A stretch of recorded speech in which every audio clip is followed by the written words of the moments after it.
everybody, and welcome to Inside Quest. We're the early stage investment for your mind. Our goal is to bring on amazing people who can help you incubate a better brain. And if you're looking to raise the value of your intellect, there is truly no better guest than the man joining us today. He's a legendary investor whose resume reads like something ripped from the pages of a Hollywood screenplay. As a kid, against the advice of his parents, he invested his paper route money in the silver market. And as a high school student, he convinced a Golden Age Hewlett-Packard to let him intern so he could learn more about running a business. He founded and sold his first enterprise, an industrial CO2 laser company, in his mid-20s before attending business school, and his drive and cultivated intelligence led him to being aggressively recruited by the venture capital world, where he ended up working with some of the most astonishing minds in investing, including John Doerr at Kleiner Perkins. And like some kind of human talisman, during his tenure at Kleiner Perkins, he helped nurture two promising upstarts in their portfolio that you may have heard of, Amazon.com and Google. He also helped get AutoTrader started, and he had the vision to invest in SuccessFactors when it had only $2 million in revenue, helping it grow into the giant that was ultimately sold to SAP for $3.4 billion in cash. Oh, and lest I forget, he also co-founded the online behemoth, drugstore.com, and the wildly successful company Good Technology, which was sold to Motorola for a purported $500 million. Despite it being so easy to measure his impact in dollars, however, what makes today's guest so special is his humanity. One of the most humble and kind people I have met on my long journey to today, he is helping shape a new way of investing and building businesses that he calls the Evergreen movement. While this man's legacy will surely outlive him already, I believe his greatest contributions are only just now taking shape in his latest venture, the Tugboat Institute, an organization committed to supporting purpose-driven companies that are built to last. Please help me in welcoming the storied entrepreneur, legendary investor, the Pied Piper of the Evergreen movement, the founder of Tugboat Ventures, and my dear friend, Dave Whorton.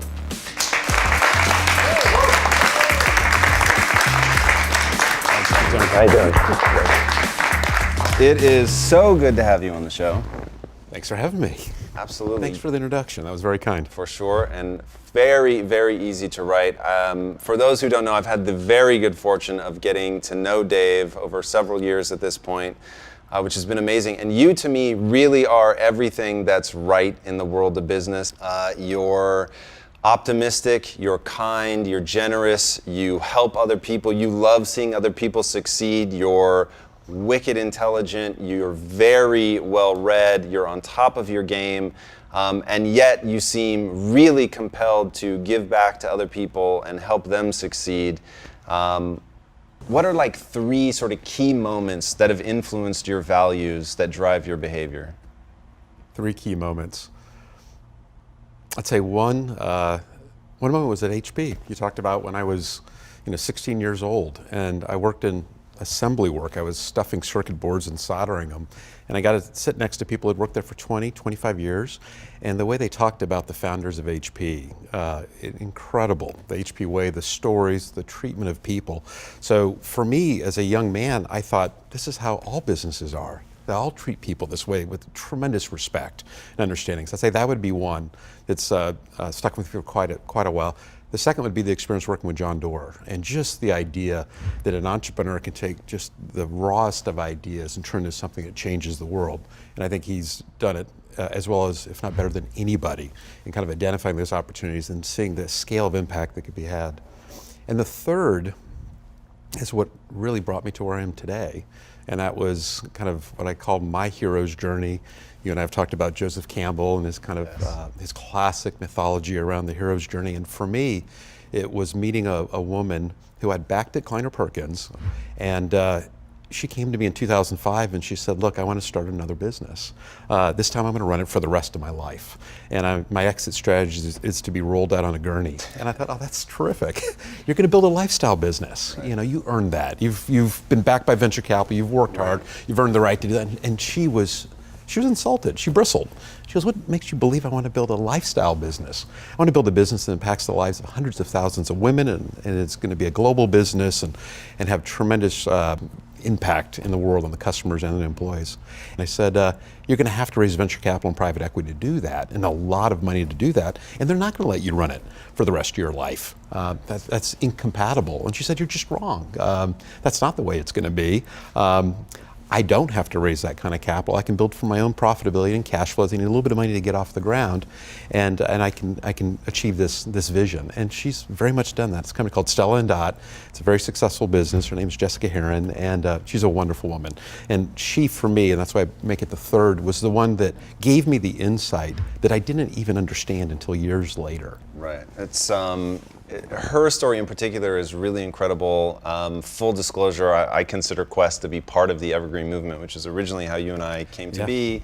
A mutual friend told me as we were describing, so we started Quest, it was very much a reaction to our last business, which was designed to sell, get us out, make us rich, like the whole classic thing. Right. And then just had an emotional aversion to that and said, I'm never doing that again. I want to build something that I believe in. I want to be passionate every day. And I think like if that question were asked back of me, that was a really powerful realization that I wanted to enjoy what I did every day. Yep. And when you're chasing some grand end that is necessarily out in the future, right? Like attaining wealth is a finish line. So because there's not an adherence to something must be wonderful today, I must enjoy it, it must be an inherent part of how I view the world and how I want to experience the world, you can really lead yourself down just a terrible, terrible path. So it was so fascinating when he said, hey, I've got this guy, he's starting this thing called the Evergreen movement. He talks like you talk. You should just go check out his dinner. And then the funny thing, when we met, I didn't know it was you. So we bump into each other at this dinner. I was kind of the early new kid, and he just happened to be one of the guys standing there, introduced myself, and we end up talking about Alex Covarrubias. We did. That was when I realized, hey, whoever this guy is, like, he's really into people. Right. And that's when it all clicked. So I had formed my sort of early opinion of you as being somebody who cares deeply about people, cares deeply about the product, before I realized how insanely successful you were. And so when they introduced you at the dinner, it was like, God, I wish I could think of a classic movie where you think you're talking to the shopkeep and then you realize that the guy actually owns the store. And I think there's a moment like that in Miracle on 34th Street or something. Right. It was like that moment. Oh, no, this is the guy. So, and that was a great experience for me because Tom's sitting in the back very humbly, very quietly, not asking a lot of questions. And I had never met you before, and you were invited by this mutual friend to this dinner in Santa Monica. And as I started talking to him, what an incredible human being. And the story of Alex he starts talking about is one that we do have to have a longer conversation about at some point. But this is a man that actually sees potential in every human being, incredible potential.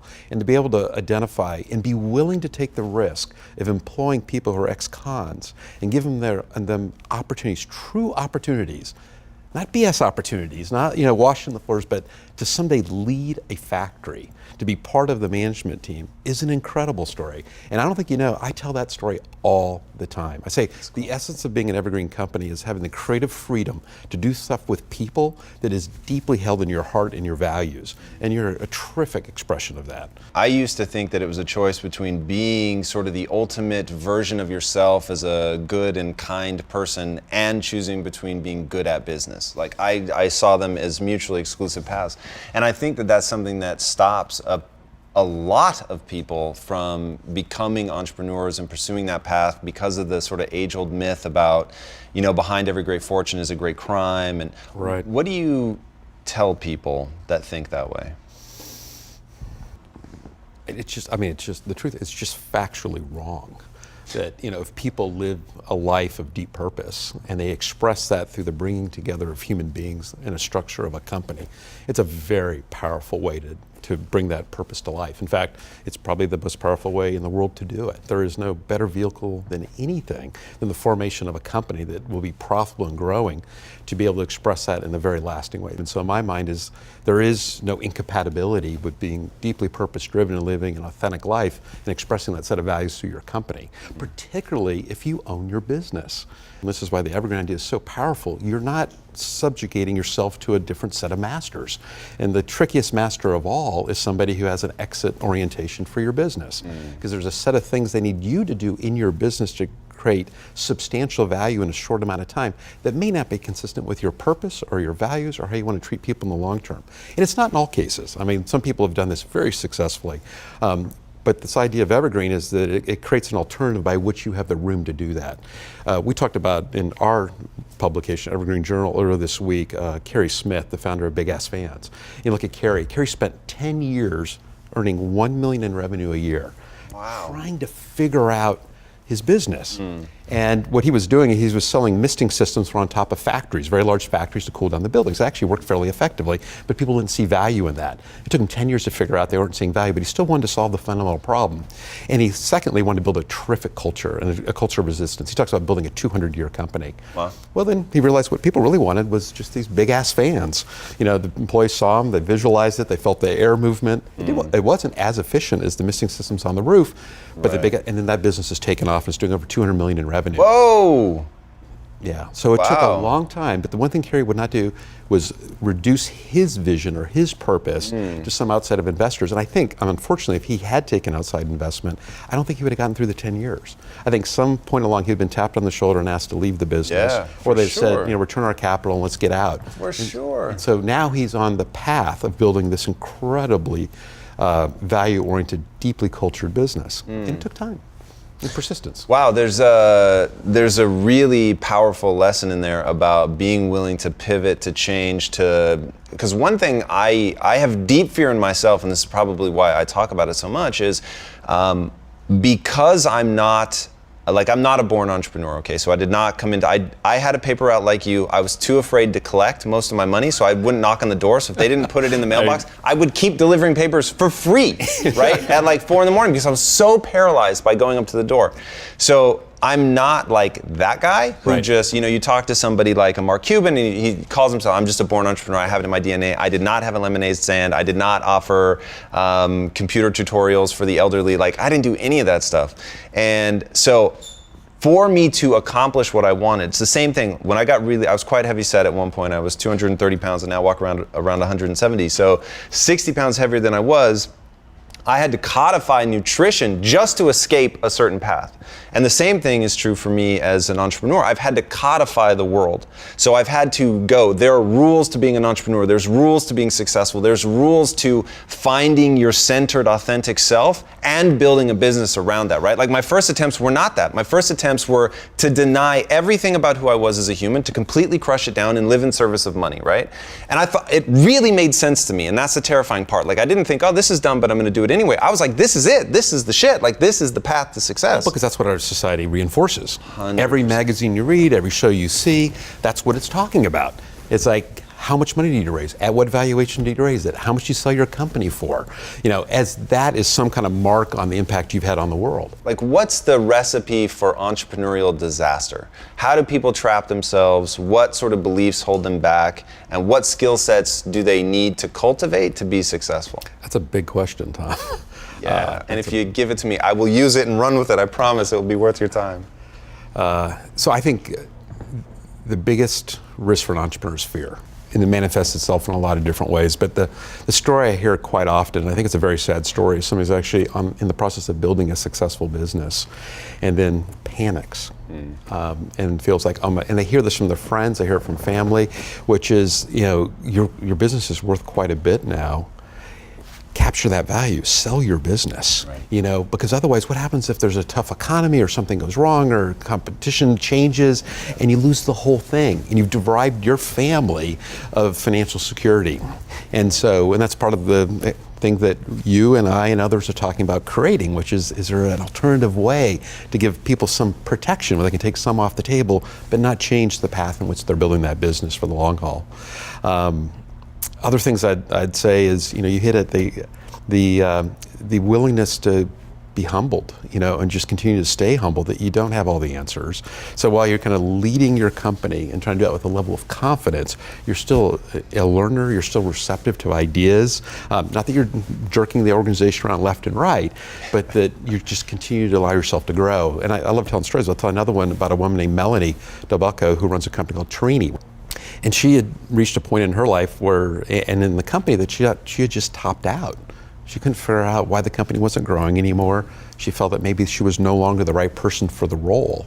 And then she did something really, really creative and smart, as she encouraged her management team and herself to go out and meet with lots of people and talk about innovation. Went and saw Tim Brown at IDEO, and David Kelly, went to a number of other companies. Wow. And suddenly realized, wait a second, there's this concept called S-curves, and I've just in kind of penetrating a market, and we've kind of penetrated our current market. We just got to go find another market or two markets. And so as an organization, they all came to this realization over about a year period, and then shifted into these new markets, and the business is growing very successfully again. But then what she did, which I gave her back to fear, she was stuck. And fear could have taken over. She could have resigned her role. She could have sold the company. She could have done a lot of things. But instead, she just kind of opened up to the organization and said, I don't know if I'm the right person anymore or not, but let's go out and learn together, and then see where that takes us. And now the entire company, every employee is encouraged to go on what she calls a learning journey. It's an incredible experience. That is really powerful. That's going to stick with me for a long time. And let me say one other thing too, is with the wrong partners in your business, a situation like that, 95% of the time would have led to her losing her job. For sure. Yeah, and that is something that we think a lot about here. Obviously, people are like, oh, you guys are going to go public, right? And we're like, are you out of your minds? Like, we must look crazy from the outside, but it works, right? And some of what we do, like this show, is super counterintuitive, but it's meaningful to me. Like, this show is meaningful to me as a person. It's a promise that I made to myself that I would give the mindset back to other people, because when I was in my early 20s, I felt hopelessly lost and I had no idea what to do. And got to the point, I was on unemployment, I was scrounging in my couch cushions for enough change to put gas in the car, all that. It's like living in that state and feeling like, God, what am I doing with my life, right? The whole notion of a quarter life crisis, which as I was going through it, that whole quarter life crisis movement was like booming, and I felt like all these other people feel the same, but that doesn't help because I still don't see a path out of it. Yeah. And so it wasn't until I encountered what I now call the entrepreneurial mindset, or the Quest belief system, that I began to see, okay, I have to take ownership of my life. I have to accept that my life is an exact reflection of the choices that I've made, and that if I want a different result, I have to start making different choices. But in discovering all of that, right, I come to this total change in my life. It changes my life, it changes my family's life. It has a true and lasting impact on those that I love. And it all came from switching a mindset. So when we started this company, we said, the three of us all said, look, this is going to be something that's a platform for all the things that we care about. So right now, Ron is legitimately and passionately pursuing cancer.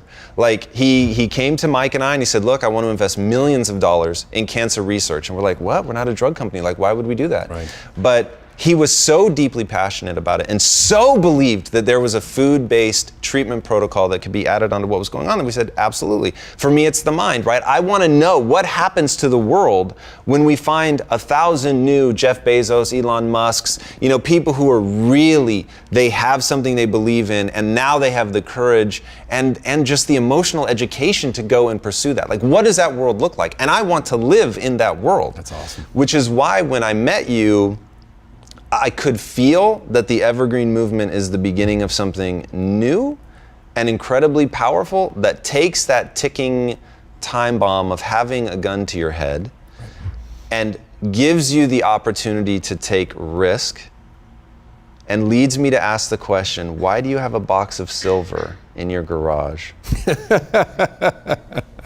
I just had this moment in time. I didn't read the newspaper as a kid. I enjoyed doing that's what we did back then, right? A few of us.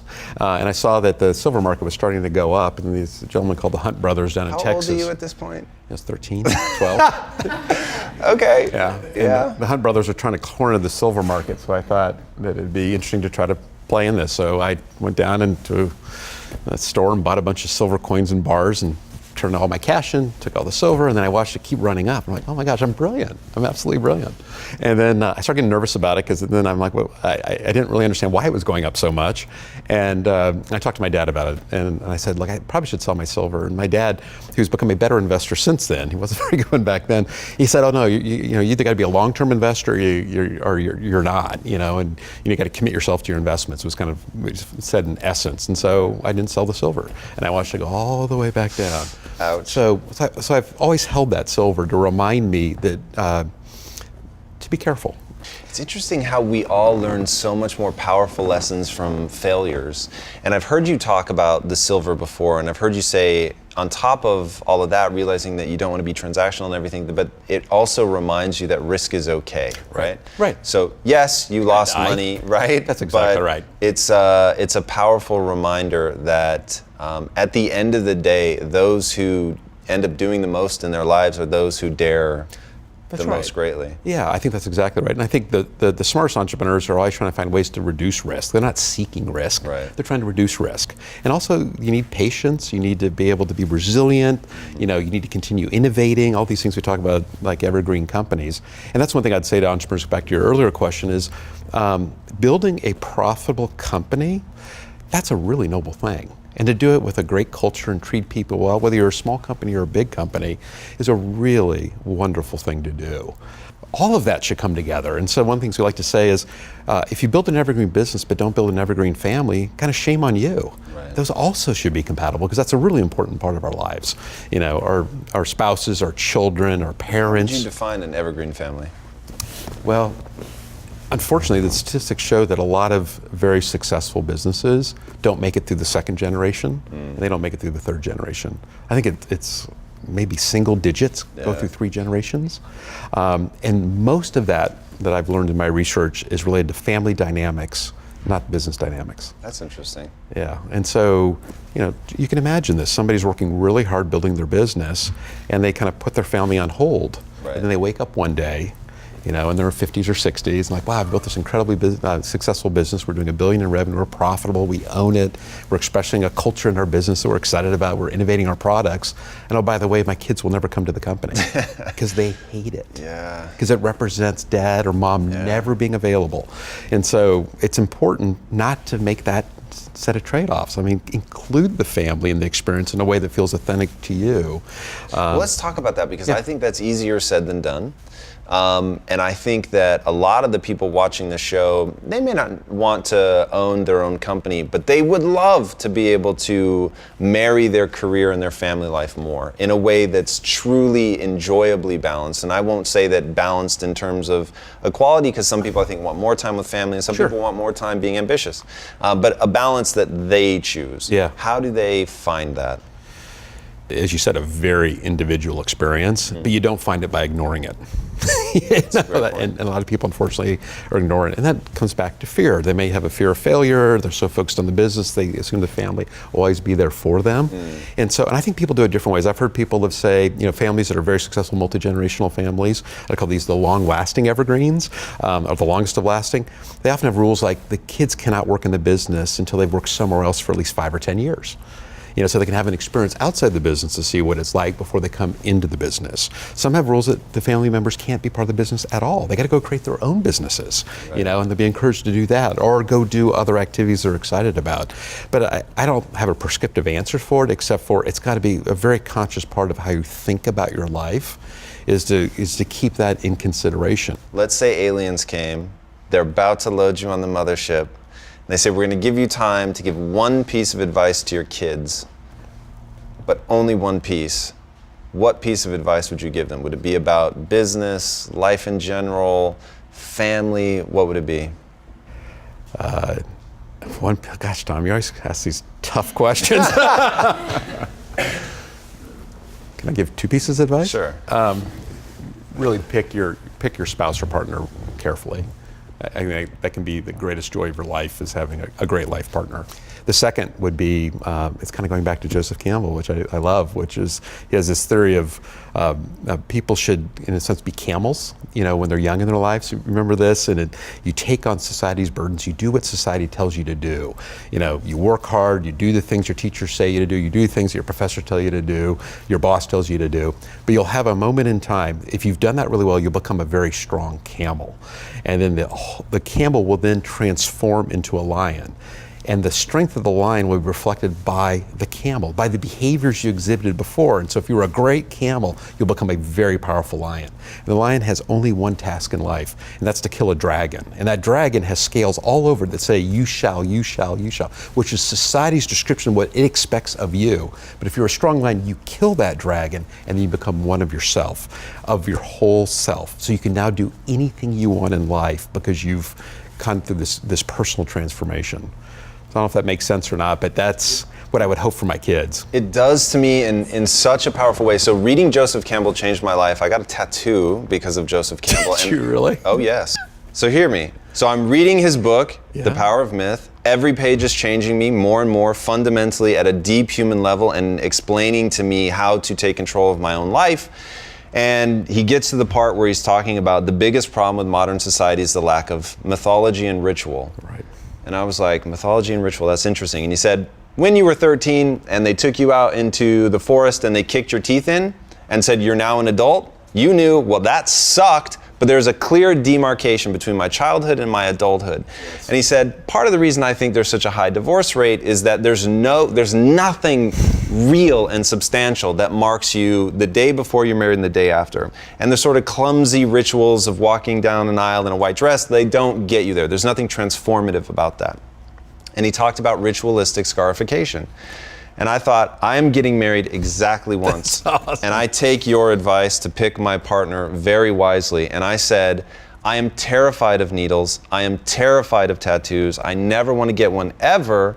But the fact that I'm terrified of them, because of that, I'm going to face that, ritualistically scar myself to remind myself the day before the wedding and the day after, I'm a fundamentally different human being. And so I designed a tattoo all in Greek because my wife is Greek, and then had it literally carved into my flesh as a reminder that from today forward, I'm a different human being. That's awesome. Thank you. That is awesome. When I say that resonates with me, it really, really resonates with me. Yeah. Yeah. So that would be my second piece of advice. Those are some good pieces of advice. Be a good citizen, make the contributions, do what you're asked to do, but then there'll be a moment in time where you need to become yourself and really pursue what your deepest dream is. And I fucking love that. So here's the thing, like, this is one of the most successful and wealthy people you're ever going to sit in front of, I promise you. And yet the advice that he's giving you has nothing to do with the accumulation of wealth. One of two things is true. Either he wants to keep you off his scent so he can go keep getting more and more of the money for himself and not have any competitors, or because he's realized something in the accumulation of that wealth, and that's fulfillment is the only thing that matters. And look, wealth creation is awesome, and it will do things for you that you can't even yet imagine. It's the great facilitator. It will make things possible. It's a byproduct. It's a byproduct. It's not the goal. Yes. Success, like happiness, cannot be pursued, it must ensue, right? Viktor Frankl. Like, you can't pursue happiness. You can't pursue it directly. It's got to be a byproduct of all the other choices that you make along the way. So let me ask you, what are the 2 or 3 key ingredients that make for a great entrepreneur? And before you answer that, let me set the scene. So as a venture capitalist, you see tons of people, something like 40 to 70 or something a month, people that come in, they pitch their ideas. So you're seeing person after person, idea after idea, but you personally only invest in like 3 to 4. Right. So that's a staggering reduction from the number of people that you see. So what is it that you're looking for in these people? What makes for a great entrepreneur? Yeah, it's funny. Another great question. That has evolved over time for me, and in very important ways. There's a gentleman named Rourke Denver that I have got to know recently. He was the commander of the Navy SEALs, and we've talked a lot about this, but what they learned is that character is the most important determinant of success in the Navy SEALs. And they had to go through this themselves. They were recruiting people because of their GPAs and their SAT scores and the fact that they were varsity athletes. And they found over time that often the most successful Navy SEALs, in their capabilities and their perseverance, in their teamwork, were not the top grades. Yep. And they weren't the perfect SAT scores. And frankly, they weren't the stars on the football team or the basketball team. But there was something deeply held within them. That set of characteristics are so much more important than I'd call the more flashy, publicized set of characteristics you might look for in an entrepreneur. So walk us through then the process, however long it may be, for you to go from, I just heard you pitch and I've never seen you before in my life, to I'm going to give you millions of dollars to pursue your idea based on character. So I think it's all in their life story. So literally I walk in, hi Dave, my name's Tom, and we somehow get into my life story? Yeah, so would you be willing to tell me your life story, Tom? And then somebody immediately starts with, I went to college. I go, no. Where were you born? Really? Where were you born? And tell me about your dad. This is the weirdest VC. As someone who's been to VC interviews, this is already the weirdest one I've ever been. Tell me about your mom. What were the values that they espoused? Wow. What did you learn from your mom? What did you learn from your dad? How about, do you have siblings, brothers and sisters? What were they like? How did you guys get along? What did you gain from them? How did they shape you? You know, and some are very sad stories too. I mean, they've gone through incredible hardship. But out of that hardship, it didn't lead to bitterness. it led to inspiration and a desire to do something more for themselves and for the people that they wanted to surround themselves with. So that's where these things come out. And I'll tell you another story that Rourke told me that I thought was really interesting. And so they developed this panel of people bringing in candidates to go into the Navy SEALs and go into training. And they had just lost 5 or 6 Navy SEALs in a helicopter crash the day before. And so candidate after candidate after candidate came in and was interviewed. And he said, well, this one candidate came in into the day, long hair, Berkeley guy, didn't have the resume at all that you'd expect, for that. And had a very, very authentic, kind of warm conversation. As he went to walk out the door, he opened the door and then he closed it and he turned around and he said, I wanted to say, I'm sorry for your loss. The only person the entire day that acknowledged they had lost their colleagues. Wow. And he said, that guy, immediately into the program, has been one of our best SEALs. Wow. Because he's empathetic. He understands, he cares for other people, and a very important part of the SEALs, which I didn't understand. It's not just your grit and your perseverance and your resilience. It's like, it's how do you treat each other? How do you care for each other and watch out for each other? You have to have absolute, complete trust. I think that also is a really important characteristic in business. Just incredibly high levels of trust. I agree with that so aggressively. Geez, I hope Mike and Ron don't mind me sharing this, but so we actually sat down and said, no matter what, I will never vote against the two of you, right? Like, so the three of us, we just have that pact. Like, good luck, right? Even if I think Mike and Ron are acting the fool and that they will cause me to go bankrupt personally, I'll never vote against them, right? Like, and you have to play those scenarios out. It has to be the scenario where I think you're wrong, and I think you're going to devastate the company and me personally, and I'm still not going to vote against you. And because we, for so long, believed that our highest value was profitability, and that it felt right when I said it at the time, and we had this pact, we'll always do what's more profitable. And then over time, I had this gnawing in my gut that I was acting out of alignment with something, right? And I couldn't figure out, what is it? This is driving me nuts. I don't feel good when I go in. Like, this was back in the technology company. I just have this unease that has grown into a true malaise, right? And so now I'm fundamentally and deeply unhappy. And I finally realized the truth is, the thing that I care most about are these two guys. Yeah. Like, I care about the one story. Like, I actually feel emotional right now just thinking about this. The one story that always meant something to me was, we used to joke, but there was so much truth in it that it was always a fun story to tell. That if Ron or Mike, if you ever find yourself in a Thai prison, you know to call me first. I will get you out of that Thai prison. Like, whatever it takes, by any means necessary, you're getting out of the prison. Right. So, and to know that you had these two people that they were committed to that, it's just awesome. And then awesome. That became the founding principle here. We hire specifically for compassion. Yeah. And one of the reasons, that's one of the 3 core tenets that we look for in people. And the reason is, I need to know that you love it when your teammate succeeds. Because if you're unhappy, jealous, bitter when your teammate succeeds, we'll tear apart from the inside long before the competitors get to us. So it's interesting. I didn't know that the Navy SEALs look for that. It makes total sense. Yeah, and so that's why I think this idea of evergreen is just so important. Because if you start at the top with purpose, authenticity, and trust, and you got a reasonably good idea, or at least you stick with it, if you have to, like Carrie, for 10 years until you get the right idea, you could do something really impactful in the world. The reason that I think the advice that you give your kids is so powerful is that if I had known, and by extension, if you guys all know, as early as possible, that what you're really chasing is to build something that is of service to other people, right? That there's just an innate human driver compelling you to connect. And because we live in this hyper-social world where people want to feel connected to the real people behind the company, right? They want that. They want to know that there's something real behind this product that they're buying. It's why we gravitate towards the heroes in a company. Someone like Steve Jobs, right? To take just an extreme example. People felt like they knew him. They felt connected to him, and the products by extension were a representation of him and what he stood for, and it made them feel good because they shared similar values. And when you you can build something like that and can invite your teammates in to build that with you, now you get that trust. Now you're acting in accordance with just innate human drivers. And I find that when a company is out of sync, it's usually because they reject some fundamental notion, right? Our software company was out of sync because we rejected the fundamental human notion that people would actually be able to enjoy who we were as people, that we could be authentic. As quirky and weird as the three of us together are, that we could really be authentic and build a bigger and better company out of that because we'd make those counterintuitive decisions because we had just those internal drivers, right? We want to do what brings value. That's it.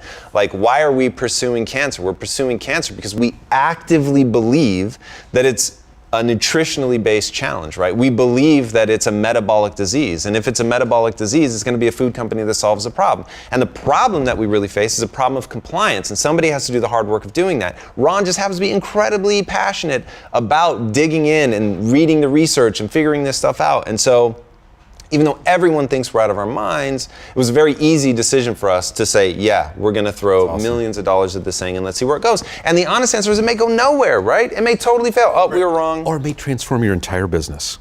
Also very possible. Yeah, you might look back 20 years from now and say, that was just the beginning of what became this incredible experience that we had together. Started with just one of us being very passionate about that idea, which is Ron. Yes. And so good for Ron. Tell us, if you would, about what you're doing in the school system, because it's pretty incredible. Why it's important to you. So context first, I guess, is that I believe, and this has been influenced very much by Madeline Levine, who's a child psychologist out of Marin, amazing woman, wrote the book Price of Privilege, that we have so narrowly defined success for our kids that it doesn't leave much room for most of our children. And it kind of touches on some of the points I said earlier with Rourke. It's about the grades. It's about the SAT scores. It's about the extracurricular activities. It's building these pristine resumes so that your child has the maximum opportunity to get into the best college possible. It's just been taken to an extreme. It's crazy. And what we're seeing today is we're seeing higher rates of depression, suicide, cutting by kids coming out of privileged neighborhoods. I mean, how could it be? In some ways, I think Madeline's research has shown that the level of stress seen by kids in wealthy neighborhoods exceeds what kids are seeing in the inner city. I mean, how could that possibly be? This is self-inflicting damage on our children. And what I think it's come down to is, again, we've narrowed success so much for them, it provides very little room. And what we're doing is crazy stuff, where parents are doing the homework for the kids. And if they get a bad grade, the parents are in the teacher's office immediately saying, do you realize the impact of a B on my student? They won't be able to get into Stanford. So I have to have you change it to an A. And I will fight you. I will fight you as like I'm a cornered bear to get that A because I need. So what are we teaching our kids? Right. Very little. We're teaching them how to take tests, get good grades. What about resilience? What about giving kids the opportunity to fail and pick themselves back up? We don't create room for that. And then we schedule them, we completely overschedule them. So they get home from school and they got extracurricular activities and they got 3 hours of homework. What happened to letting kids come home and play and socialize and experience and learn and let their minds grow in ways, creative ways that are unexpected? So that's all been crowded out. And so we've narrowed our definition of business success, we've narrowed our definition of kind of success for our kids. And so that to me is a real issue. And that's why I think schools have to shift their thinking. I think half of what schools should be doing is academics and teaching kids how to learn, and half should be character development. But the character development piece is getting crowded out by all this stuff to try to get these perfect things. And then probably the thing you're hitting on most and foremost is I've spent about 17 or 18 years working on education reform in the inner cities. And it started off as an experiment. It was back at Kleiner Perkins. It was inspired by Al Gore and John Doerr. And they basically said, can we apply venture capital principles to inner city education? And the idea being, can we go find entrepreneurs and give them support and money to go try to do things within the inner city school system to create better outcomes for these kids? And one of the things we learned within the first couple of years is the school environment is critically important to success. And in many ways, in the public schools, you can't create the right environment for a variety of reasons.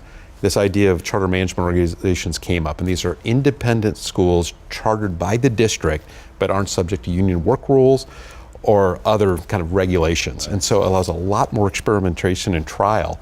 And even through that process, a lot of different charter school models were tried. And what was, I think, developed over time was an understanding that some of the charter schools that had very disciplined approaches to education of the kids, expected very high expectations of the kids, very structured environments, the kids actually did really well. And so if there was ever a fable that inner city kids can't be as successful academically as kids in suburbs, that fable's gone. There are incredibly talented kids in the inner city. Yeah, I used to tutor in the inner city schools in South Central LA, which is not exactly a beacon of education. And that's exactly what I saw, is just there's a hopelessness to what can be accomplished within the system that it left an indelible mark on me. And I consider one of the things that I want to accomplish in my life is to really look at the problem of generational poverty. And generational poverty to me is a mindset, it's not a financial status. And I'll give my own example. There have been times in my life where I was just absolutely destitute and totally broke, but my parents were educated, so they educated me, right? So despite the fact that after school I went through periods of not having money, I always had hope, I always had a future, I had something to work towards, I had the tools that I needed to build something. But when you have generational poverty, you have people who are totally adrift, and they don't have a mindset that sets them up that anything is possible, which of course is a large part behind the show. Before I let you go, answer one question for me. How do you define a life well lived?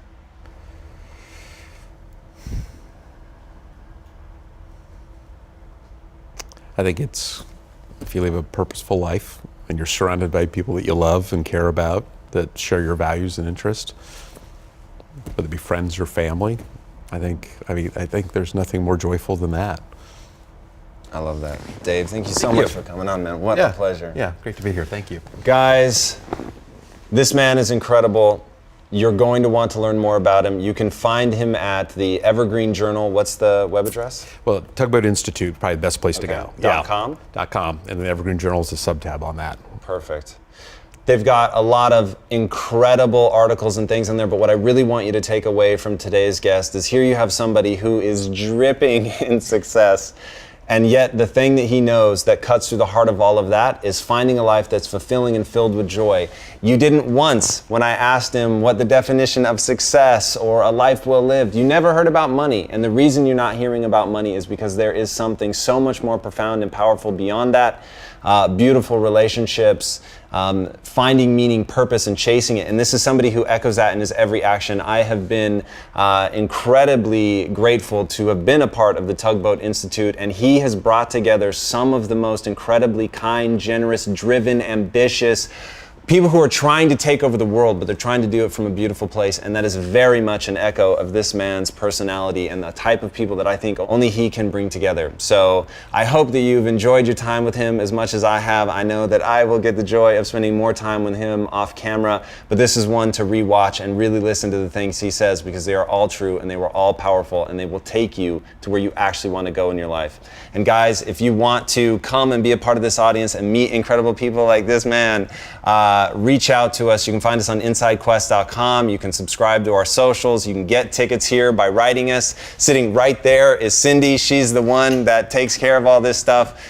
So it's real people behind the scenes here trying to help you guys get what you want. And if you haven't already, be sure to subscribe. And if you're listening to this on Stitcher or iTunes, I hope you're listening at 2x, because I sound a whole lot smarter. All right, guys, until next time, be legendary, my friends. Take care. Thank you, man. What a pleasure. It was awesome.